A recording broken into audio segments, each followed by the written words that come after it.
Hey everybody, it's time again for another Q&A, and I'm glad you guys sent me a lot of questions. We're going to go ahead and delve into them right now. Alright, first question comes from user David Birch. What do you like about each next-gen system, and which system do you like the most and why? Well, the Wii, obviously, for its motion controls, that's extraordinary, and they just added an add-on to make it even more incredible. 360, I love the online play. The nature of it is just incredible. You can connect with friends just right away. PS3, I love the Blu-ray player in this guy right here. Blu-ray player in this is awesome. Why? Because I like to watch movies. I know there's not much about the game system itself. The games are good, I think. I'm happy with it. That'd be the one that's the one I picked as the best. I mean, out of all of them, it does what I want it to do, so I guess that makes me happy.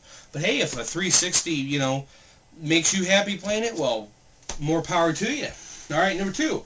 Going back in time, which system would you buy the original PlayStation, Saturn, or N64, and why? Sega Saturn for the win. I mean, I have obviously a large collection of those games. Thing of it is that, N64, that was, I'm going to go ahead and say it, I thought it was successful. I didn't care. Like I said, I loved having fun on it.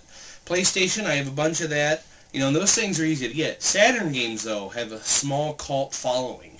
And obtaining, Saturn and a game in, like those hard-to-get games, like the Magic Knights Ray Earth I have, that's like pulling teeth. So definitely go back and buy a Saturn and Panzer Dragoon Saga. Yeah, a lot cheaper than the $200 price tag on it now. Question 3. What do you prefer doing? Buying video games and systems from game stores or online like eBay? I like a little bit of both. I hate going to game stores, especially, the big chains, Target, Walmart. They always have the games behind, a store shelf. You have to feel like a little kid going up, can I have the candy from behind the counter? EB Games, places like that, GameStop, I think those places are fun. I don't like a lot of the attitude that goes online in there. Or not, I'm sorry, not online, but you know what I'm saying. I don't like the attitude in there. Some of them I've didn't like certain games, and they kind of threw a big fit about it, and it's like, hey man, that stuff ain't for everyone. I also love buying online, because you can get a lot of cool and rare things there that you can't get in the stores, and there's always, they're going to have stock. Somebody will have stock of it.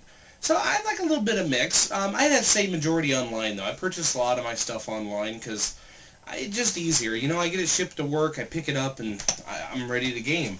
Let's see here. Now, in question number 4, random question. What are your favorite movies and TV shows? Well, let's see here. TV shows.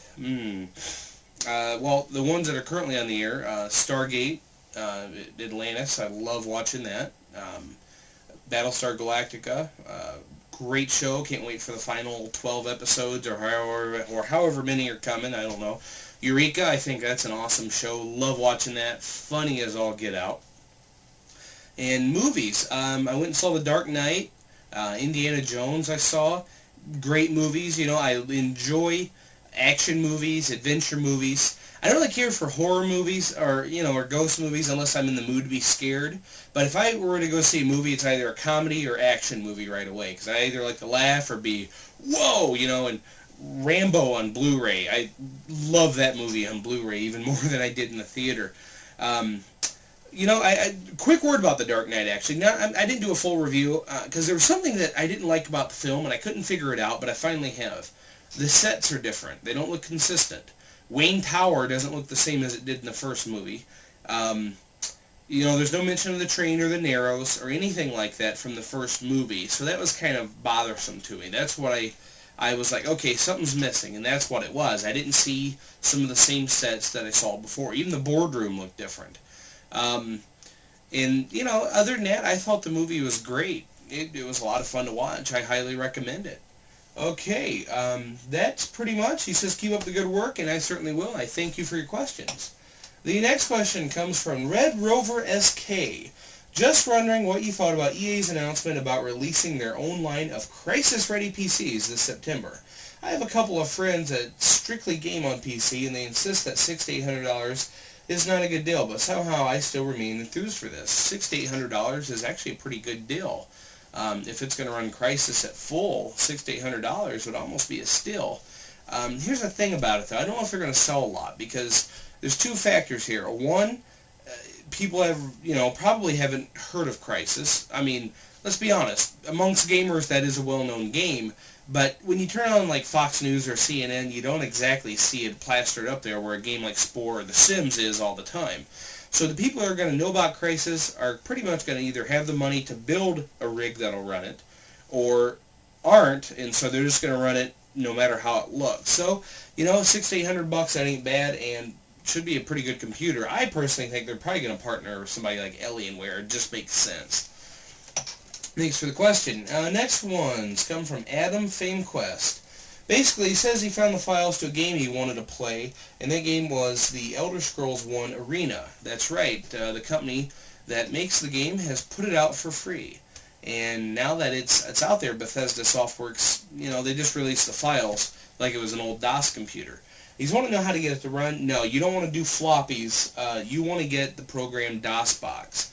Just go to their website, download it, and look through the little README. It's simple. It does run. I have tried it on that. So yeah, DOSBox, D-O-S-B-O-X. That's your friend there. Second question. It says that he's basically editing videos for YouTube and wants to know what way they can put them in on YouTube. He's having trouble. YouTube is kind of picky on their video requirements. If you don't want to buy any software, just edit it in whatever you want to and run it through Windows Movie Maker on your PC, just to put it in WMV format. I just click, drag it in, and go to File, Save. I don't even use the links because it crashes too much. But I've been using Adobe Premiere. Even the cheap version will allow you to upload to YouTube with no trouble. It's just a snap. So Adobe Premiere Elements is what it's called for $99, or the full version, of course, very expensive. Great question there. Next question comes from AJ Kunst. I was curious what you think of Penny Arcade Expo, or also known as PAX. Do you have any desire to going since it's open to the public, unlike E3, and it's supposed to be bigger than E3?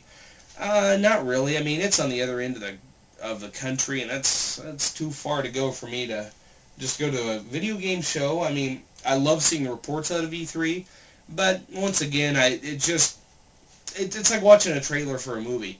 You only get to watch, you don't actually go get to see the movie or anything. So kind of a big disappointment as well. But it would be fun. Those Penny Arcade guys are pretty funny. Second question here is, let's see here. Oh, okay, no, that was the only one from him. Great question, AJ. And now we're on to the next set of questions here.